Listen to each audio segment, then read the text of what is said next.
So, after a long gap of 2 years, although to be fair, we had a lot of great events last year in person in Phoenix as well, I am back, and I am very pleased to welcome you on behalf of CTG Intelligence to the pre-conference MSS forum hosted by PhoenixNap as part of the 6th annual Physical Cyber Convergence Forum Phoenix.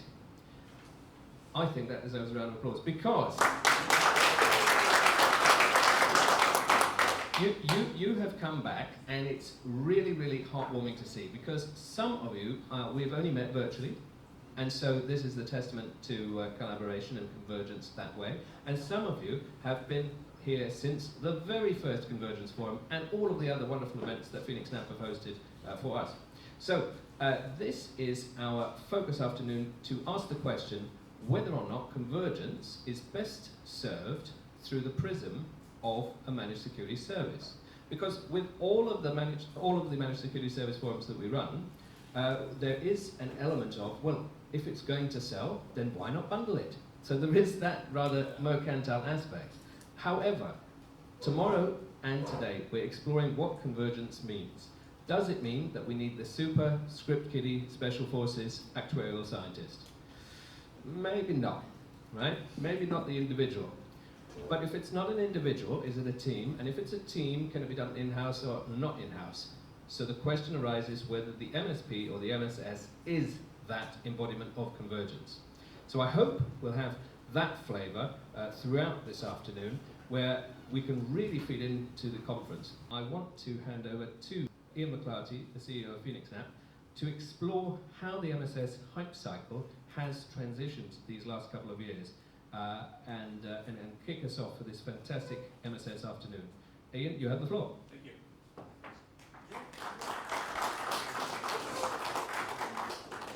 Thanks, Phelan. Always enjoy these conferences. They're always educational, and it's actually really nice to see a lot of familiar faces in the audience. So thank you for coming out.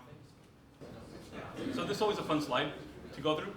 A couple different trends I've been having right with emerging MSS. MDR is still very active. The market has been growing steadily from an adoption perspective. There's still quite a bit of services that are in the space that are MDR related. MDR really has been kind of a core focus of our organization for many years, but we are not a managed services company by any means, so we're not an MSSP. We partner typically with MSSPs. Some interesting trends here for the 2025 market. Right now, about two-thirds of the decision makers are working with an MSSP of some sort. So when Phelan brings up the fact that, hey, thank you. when Phelan brings up the fact that some MSSPs are maybe the glue for convergence, there's a lot of truth to that. A lot of times MSSPs are seen as a trusted third-party advisor. Within organizations, there's a lot of silos that are also developed, and those silos are hard to break.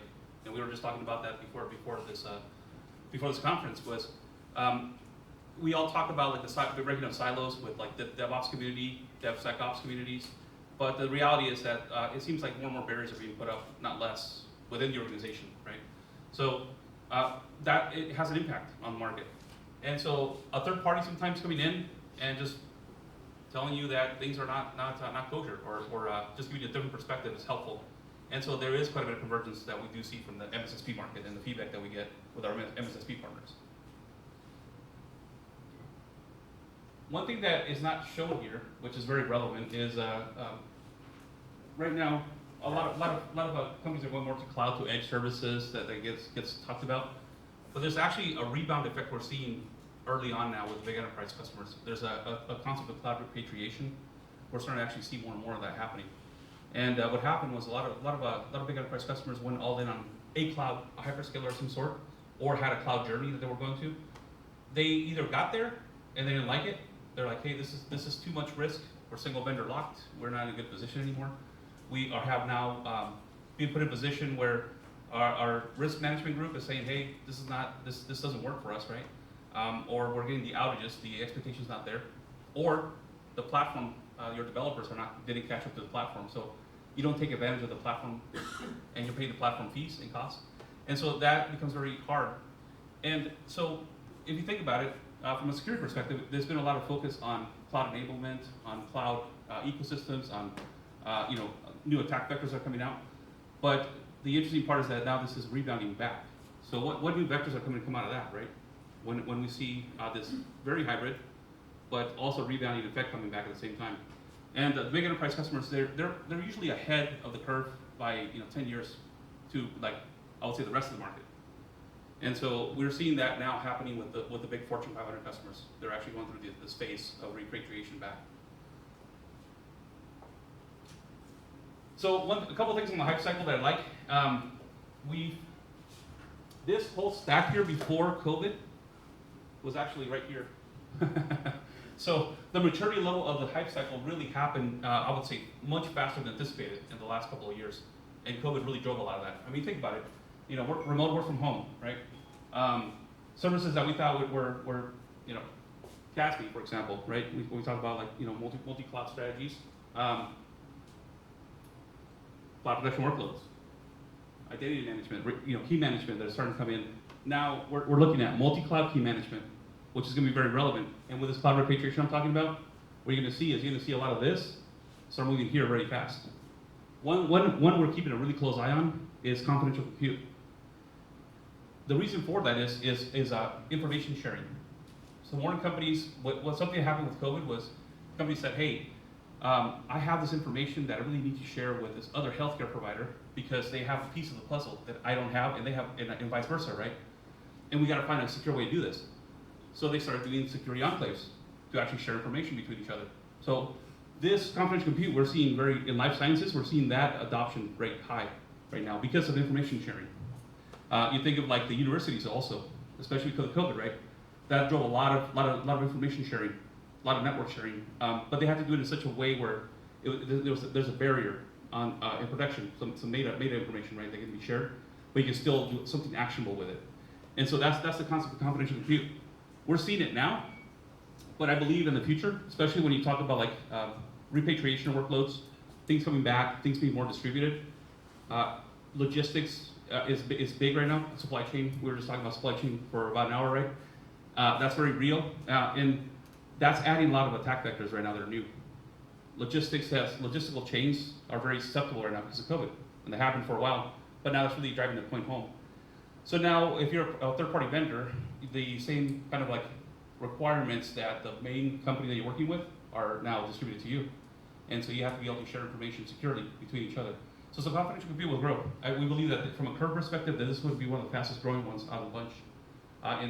It'll get here pretty quick.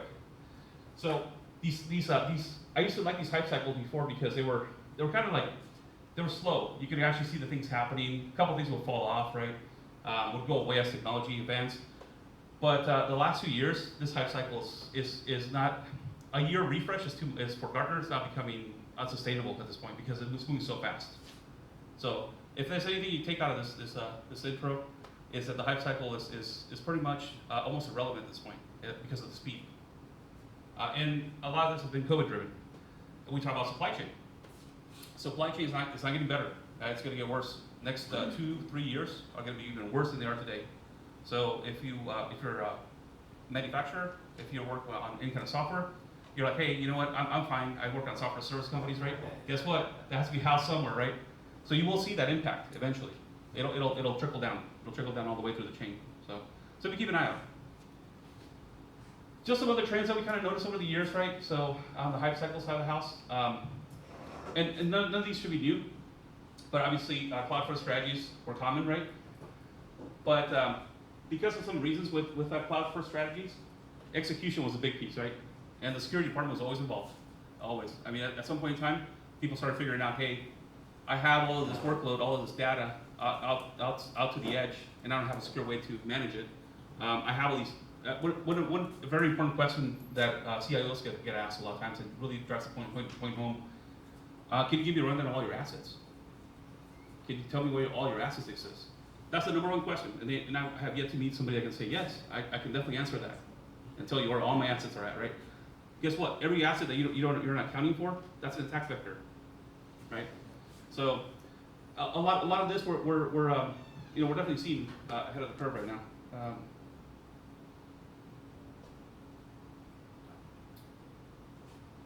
So, as I mentioned, between the Hypecycle in less, the one I just showed was the one published in June of 2022, so this year. It's relatively fresh. But like between the previous two, 2021 and 2020, no surprise here. Anything that related to remote workforce took a a front and center approach, right? That was able to protect better. Definitely became big. Anything that was cloud related, anything that was on the VDI side took a presence. The one that is interesting is video surveillance, right? A lot of empty buildings, a lot of break-ins, a lot of physical things also got put in place. A lot of actually advancements have been made in that space the last 2 years of all things, right? Especially with video surveillance. A lot of AI has been put in place. A lot of visual cloud. You're going to see a lot more and more visual cloud messaging coming out to the market pretty soon, where people are actually, even security personnel are hard to get right now. For staffing in general is still hard to get. People are like, hey, the economy's back to normal. Sort of, right? These positions are really hard to fulfill. So what we're seeing is more people rely on AI for these workloads, especially on video surveillance. That's probably one of the fastest growing, most GPU centric and hungry for information and data right now. Cloud data and backup and key management as a service. This one is very important. As a provider, as a service provider, we don't want to hold the keys at all. Especially when we're not a managed services company, we don't want to touch your keys because that means we have access to your data raw. We should not have that access. So there's been a growth market in key management as a service as well, where third parties can now hold those. You can manage your own keys. You can securely store them. You can refresh them, change them out, and the service provider, the actual infrastructure provider, doesn't even ever see your data. Can't even touch it. It's highly encrypted, and the decryption keys, they're not available to us. So we like that kind of technology. Immutable infrastructure. So we talk about in different groups that are part of. We talk a lot about ransomware, right? It's very real. It still goes on. It happens. It's unfortunate. Immutable backup seems to be the only kind of saving grace for a lot of companies, where their data is actually, because the infection rates that we see are different nowadays. You actually see people slowly trickle into your backups and slowly infect them over time, so that when the ransomware actually hits, the infected data is all the backup data is basically infected at that point, or many months back, usually, right? So you cannot rely on backups anymore. So immutable support has increased across all vendors. It's an easy flag. Most people don't know about it, unfortunately, and so they don't set it. So that's a real problem. This is all to the MSPs. Please just buddy check everybody. Because we see it. We actually see it in the market. That's one of the things that we do a lot of our backup and recovery services as an organization. And that's one thing that's out, right? It's check that box. If we're not managing for you, make sure that check that box, right? So that's very important. And then cloud security assessments, move from the solo alignment to the plateau productivity. So I don't think anybody in this room hasn't been through a cloud assessment or is part of one or is an end user of one, right? It's normal now. I mean, it goes back to asset management, knowing what your needs are, what you have. But there's a wave coming that's kind of like a back wave that we gotta watch out for, especially in the MSSP market, which is cloud repatriation. I mean, it's very real. You'll hear it more and more over the next couple of years coming through. But a lot of companies are basically figuring out how do I leverage the platform, the hyperscaler platform that I like. Supply chain drives a lot of that issue as well, because the promise from hyperscalers that things can be readily available is no longer there like it used to be. People are starting to figure that out. Or there's certain types of workloads that are very specific, that are very hard for them to do. I mean, they built to the minis. So the hyperscaler promise isn't exactly always there either. And so there's some disillusionment that happens with that. So we talked about like MDR basically. I mean, that's the easy button for a lot of MSSPs to get into. Some MSSPs don't focus on that piece. They focus more on the assessment side, or they focus more on the risk management side. But MDR for us has been easy to align ourselves with. Automation is always good. Always, especially with like human capital becoming more difficult to leverage. Anytime you can automate, you can get an API in front of it. You can use some AI around it. It helps that force multiplier that you need right nowadays, because it doesn't exist anymore. I mean, we're still in a market, especially the security market, of lack of talent. There's not enough people in our space. Period.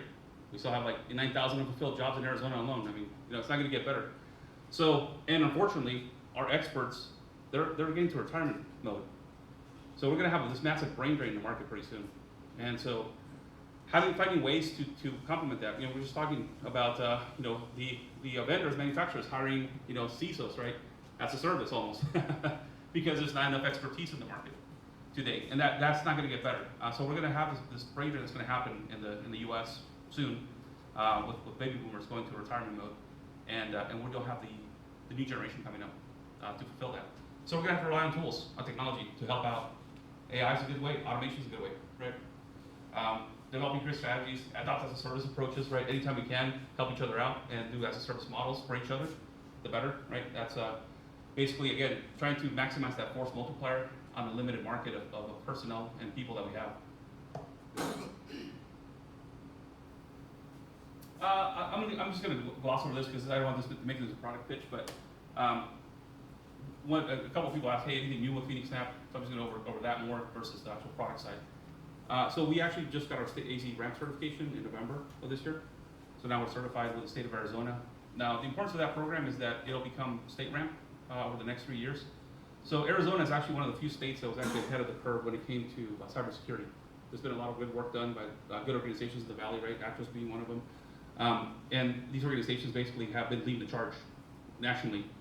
Now the federal government's starting to take notice, and so a lot of the AZ ramp employees, the majority of them actually, they were moved over to state ramp, so they became federal employees. And now they're developing a state program so that all the states can follow certain guidelines and standards compliance. Based on FedRAMP, it's all based on FedRAMP controls, NIST standards. But the state of Arizona was one of the few that actually had a program. I mean, New Jersey was the other one, you know, Delaware, I mean, they're catching, states are starting to catch up, but it's like a handful of states versus the 50 that we still have left over, right? So we're in the dozens that haven't even caught up. So over the next 3 years, we're going to see state ramp becoming more and more of a thing. And that'll be good for, especially in MSSP, to align yourself with that, because there's going to be a need for your services. There's going to be a need in the market for what you do. There's going to, you know, being astute of what that program entails, being certified in the program is going to help. It's going to help. There are a lot of good, like, utility, federal business, state business, local. I mean, we talk to select customers, educational customers now, and they're asking about AZ ramp. So it's getting permeated. And the reason why we did it, we got tapped on the shoulders by the state of Arizona, but also we saw that if we didn't act, that we're going to lose that entire customer base that we already had in place, because now it's a corporate mandate. It's a mandate from the federal government saying, hey, you need to be in this program. You need to make sure your vendors are in this program. So, you know, go through it. We do have a couple other things too going on. I think I might have mentioned this, but to a couple people, but we are building a new facility, knock on wood, next door. It'll be about 3 times bigger than this facility. So if you do get a chance to take a tour, give you an idea of what we're doing today, we are looking at doing something 3 times bigger next door. So we just bought 6.5 acres, and we're going through planning stages right now. So hopefully in the next couple of years we'll be in have a new data center we can talk about. But right now we're doing planning, getting all the electrical out here, getting the HOA work all done. So we're in planning phases right now for that. I do want to talk a little bit about our data security cloud. It marries very well to MSSPs, and the reason for that is because it's very compliance, security driven.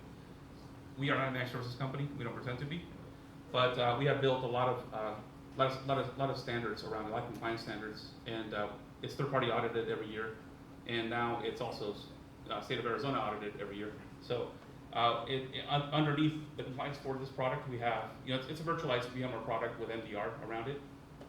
Also, backup and recovery with immutable backups is built into it, because we figured out, hey, people would need an easy button for all these pieces, and it's a la carte. You can take all of it or none, but the full product itself marries itself very nicely because it's web scaled infrastructure. Well, that's one thing that we do very well is web scale out infrastructure around the world. We have clients that are using 50, 100 servers in one interaction with us. Rinse, repeat, do it all over again. We do that worldwide. So that's really what we're known for nowadays. And what we did, we took that same kind of philosophy, but with a lot of compliance focus around it. And we did third-party MDR for it. So we actually tried to build our own MDR system, and we're like, you know what? There's people that do it much better as a service clients, right? So we eat our own dog food. We went as a service with Alert Logic, and we were very happy with that engagement. Talk about a little Alert Logic with the endpoint scanning, the SOC management, et cetera. Some of the other things that are new with us, so we do have bare metal cloud. That's interesting because we're starting to now hit up the DevOps community. So I don't know, how many of you are familiar with DevOps? Good. That's the other the next technology wave that's coming in, right? So cloud repatriation is one, DevOps is the other one. At some point in time during COVID, people started figuring out, hey, the developer really needs a voice, right? It wasn't like that before. Before, when a developer wrote code, it would be very siloed off. I write code, I give the code over to somebody to go deploy the code. The code gets deployed. Well, wait a minute, can't deploy. Do I have infrastructure for that? I don't know. Another department has to go check. So asset management, asset procurement, has to go put all those pieces in place. Hey, okay, the equipment's good. Let's go launch. Hey, wait, did you guys involve the networking department? I don't know. So networking department needs to get involved. What about security? Oh, security overlay, right? So very siloed type of deployment of code, which means it's very slow progression.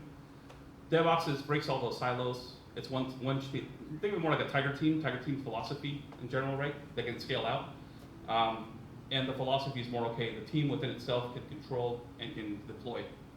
And it's responsible for that deployment. So the people that are getting the call at the middle of the night is that DevOps team, right? So from that perspective, why is that important? Because again, more attack vectors, right, coming in. Now you may or may not have cybersecurity experts in that team.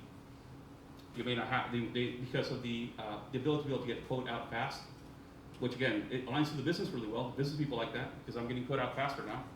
The developer likes that because their code's being used for something. You know, it's actually being, they're getting feedback out of it right away. That's not good for the security and risk assessment teams. So now you have DevSecOps teams that are developed to help with that.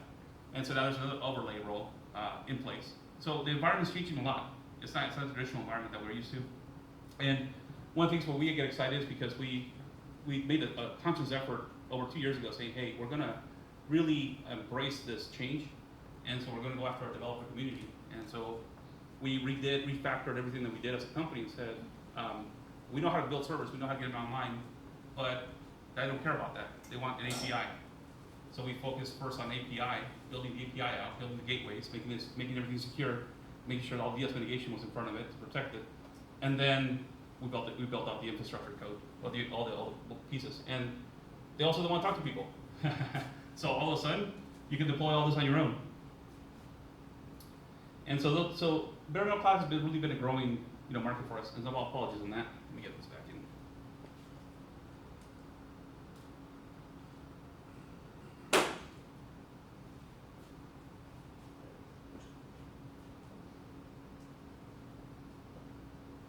Yeah, so we started deploying bare metal cloud globally now, and we have it in multiple locations now. We have 8 and growing. We also just did our first edge. Somebody asked what is also new with you guys, so we started doing edge sites as well recently. So we actually are doing cell tower edge deployments with bare metal cloud. With American Tower, we partner up with those guys. That's kind of cool, right? This is how it will happen during COVID, which is even cooler. But so now we're starting to do a lot of actual edge deployment, 5G cell tower connectivity, transport. I mean, these things sit in the middle of nowhere. That's actually to embrace some of the rural American changes that are going on in the market. We really want to build out infrastructure that is, again, going after AI automated workloads.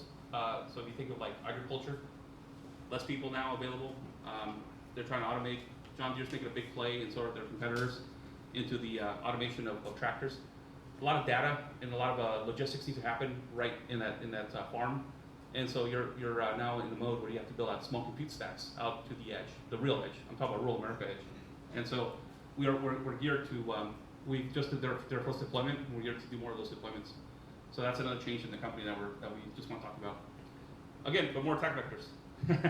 So now we talk about rural America, middle of nowhere, right? I don't know what a bigger and we're relying on AI for our food. I don't know, man. There's a lot of opportunity there for the security departments and security people in the space, right?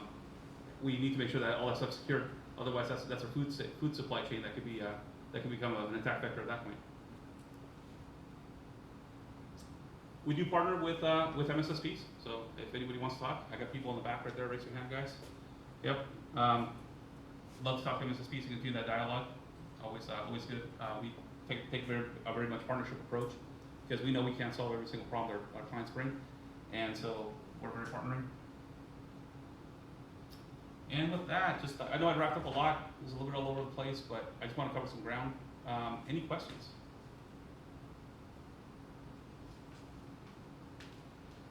All good? Yes, Frank. What are you planning for the future that you haven't shared with us? What are we planning with the future that I can't share with you guys? So that's a great question. So what I talked about was not so much planning the future stuff that we're doing right now, to be fair, right? It's just an update because some places I haven't seen in a while, some people are new. And you're gonna see a nice data center, you're gonna see space and power there, right? But that's not who we are today, just today, right? I mean, we really have built out infrastructure globally at this point. And we continue to build out locations that are hard to get to, right? So on the edge side of the house, and we'll continue on that path, I think, for years to come. So that's still very much in line with the vision. But and I can go all about, if anybody has questions on supply chain, please, I can go on for hours. Yes, sir. How did you know I was going to ask that question? So how do you see supply chain dynamics impacting cloud delivery? I mean, everybody's relying on infrastructure as a service. When do you see that happening, and what kind of effect do you think it's going to have on business? Will things just take longer to load, or what do you think the impact? Yeah, no. So it's going. What you're going to see, and we're starting to see this already. This is a great question, by the way. So there's artificial ways to constrain. Demand has increased, period, right? So demand across the board because of pre-COVID, right? COVID started to increase, and COVID really drove that up. So at the same time, supply went down just because of a lot of multitude of COVID reasons, predominantly. And then I'll throw all the geopolitical factors in that are going on right now with Taiwan. That's real. I mean, that could have an impact on the market, right? But the core issue comes down to what's called large nanometer technology. So we have today, if you think of like 7 nanometer, 5 nanometer, that's not the problem. That's actually, Intel and companies like that are actually doing a really good job with supply chain. It's all the supporting infrastructure around that. So large nanometer could mean like an IC for a power supply. It could be down to that point, right? Well, guess what? If the power manufacturer also needs that same IC, if the power supply manufacturer needs that, now we're seeing components that are really small and used to be really cheap. It used to be like dollar devices, sub-dollar components, going up to $300 a component, right? And just they're just not available. This whole gray market now, a brokerage market that deals with these trades of compute, right? And so we're seeing that effect. So what are manufacturers doing? Well, they're doing a couple of interesting things. First off, in order to build more, a lot of these old large nanometer is equipment that got retired in the space. So it no longer exists, it's gone. A lot of the new stuff that's coming in, they're basically taking priority, saying, hey, we're going to give ourselves, in order to develop more chips and build more chips, we got to build new plants, and these new plants also require equipment. Well, guess what? This equipment also takes chips that are also large nanometer. So in order to build more large nanometer, we got to build more equipment. So all the manufacturers have gone together and said, hey, we're going to give the equipment manufacturers that produce large nanometer the highest pecking order, period. That's what happened. That's happened. So that's one thing they're doing to help on the constraint side. But this is 2 years out. So like I said, it's going to get worse before it gets better. So for the next couple of years, it's going to be real bad. So manufacturers, not manufacturers, but like vendors, what they're going to do is they're going to basically raise rates. We talked about the Cisco raised rates 4 times last year. They're already raised twice this year. They're going to raise it in another 2 years, twice this year again. That's forecasted, right? So they're going to make things more expensive. This is going to happen. So to try to slow down demand. But at the same time, you have companies that are planning out to, they need to have product out and need to have services out. And so they're purchasing things that they're going to need for 2024 back in January. So companies are doing a lot of pre-planning, which is not helping. It's good, and it's an honorable thing to do, right? But that's just moving out the problem even further out, because the demand is still going up. Even with all these changes, with discount rate and everything going on, it hasn't really had an effect yet on demand. Demand is still in a growth curve. It's trying to find it out. But supply is still constrained. The TSMC plants that are being built down the road, down in Phoenix, right? Because it's just down on the other side of Phoenix Metro. All that supply has already been allocated, and they're not even live yet. They're going to be live for another 2 years. That supply has already been allocated for the next 2 years. So all of these things that are helping are going to take time to make it better. So from a manufacturer perspective, it's going to get worse before it gets better. Yes. And then from a cloud provider standpoint, we're Yes. already seeing a trend where cloud confidence, as you mentioned, is going up. So Yep. like a large telco company I was doing a 5G project with said, hey, we finally have faith in this you a cloud provider, we want 100,000 cores. Yes. Well, can't. Yes. And then as additional regions come along across all the cloud providers, the new regions, because they have the more expensive equipment, are getting more costly. So now customers are saying, well, I don't want to go to that region where you have capacity because it might be double the cost. So cloud providers now are being squeezed to do region price matching, which is why if you're following the NASDAQ, you're seeing that reflect in their margins and stuff too. So that's the other side is confidence in cloud is finally hitting that crescendo where they want to do bulk migration, bulk, and supply's not there because pre-planning wasn't there, supply chain's a challenge. So that's where you're starting to see. And then the other fear is when the cloud providers have an outage, and all three of them have, they no longer have the N+1 capabilities of failovers, and so that becomes a scramble. So the cloud providers are doing things like life sciences get priority in an emergency, or telco, Verizon gets priority to cloud providers to manage it. But if you're a brand new customer, a startup, a digital native, you're getting challenged there because that supply's not there and you can't rely on, hey, I'm Uber and I suddenly want to scale up to 100 million cores because it was a great idea. And the cloud provider's like, sorry, you gotta go to the more expensive region, which now ruins that startup. Yeah, we're even seeing the aftermarket. So the previous gen market, right? Gray market, we call the gray market, right? Not great because it's illegal, just because it's older equipment, right? So the older equipment is even being picked up by the hyperscalers right now. Yep, and dust off your Cisco Yep. picks, huh? Yeah. Well, so like right now, the biggest Achilles heel for the entire industry right now is networking. The network devices are probably the worst of the bunch right now for delivery, and they're just getting worse. And so it's great if you have servers, you have components, you have power supplies, you got all this close. You got a server now. You still got to plug it in somewhere, right? So the networking side is the biggest constraint challenge right now around the entire ecosystem. And I would say firewall manufacturers are probably right after that. So on the security side, that's also a problem, right? But yeah, so we're going to see the impact these next couple of years. We're going to start seeing it. It's going to get really bad for everybody. But like you mentioned, it's going to be about pecking order. It's going to be about what is mission critical, what is perceived as life threatening, life emergency, right? That's what's going to take priority. Still on the supply chain piece of things, I got a question for you as far as the gray market part, not necessarily meaning older, but actually the opportunity for illegally produced products or tampered products. For PhoenixNap, would you as an organization put some effort into trying to investigate or secure your supply chain? Or I saw you have like Intel Xeon chips on there. You kind of rely wholeheartedly on Intel to yes, and we've done that alignment on purpose because for us it's been a godsend. I mean, we're getting allocations of our weight class. There's no doubt about that. And so we aligned ourselves with the manufacturer. We go direct to manufacturer. So we're not going through distribution or on the supply chain side. We're going direct to manufacturer. Every manufacturer we work with. That's the reason why I'm giving you this information. By the way, I mean this is what I'm being told, right, by their SVP of logistics. So and again, it's not your Intels that you got to worry about. It's everybody else that's going to be given. That is the big problem right now. But this impacts the MSSP market because there's a reliance on not just if you're a SaaS provider, right, providing good security services, it's going to impact you for delivery. If you have a really big client that comes in and now that availability of services that you thought was there because of cloud is not there, that's a problem, right? You won't be able to service that customer. So it puts you in a position where you got to do planning. You got to do things that you didn't think about because you went all in on cloud. You were cloud native. You started there, right? Now you got to start thinking about planning stages. And that's the reason why big enterprise has caught wind of that. And they're doing planning for 2 years out for stuff that needs to be live in 2024. And so the companies that are doing that now are going to be in better shape. Buy-aheads, always having a steady stream of equipment. Same thing with like if you're a traditional MSSP and you're managing firewalls, right? You're an MSSP. Hey, you got a large customer order. They want to fulfill it. You got to manage the firewall. Cool. Where's the firewall? 12 months from now. So supply chain is going to impact you even if you don't think about it. It will impact you. I guarantee it, right? Especially if you're doing any kind of service support. That equipment you support may not be available. Any other questions? Thank you. Thank you very much.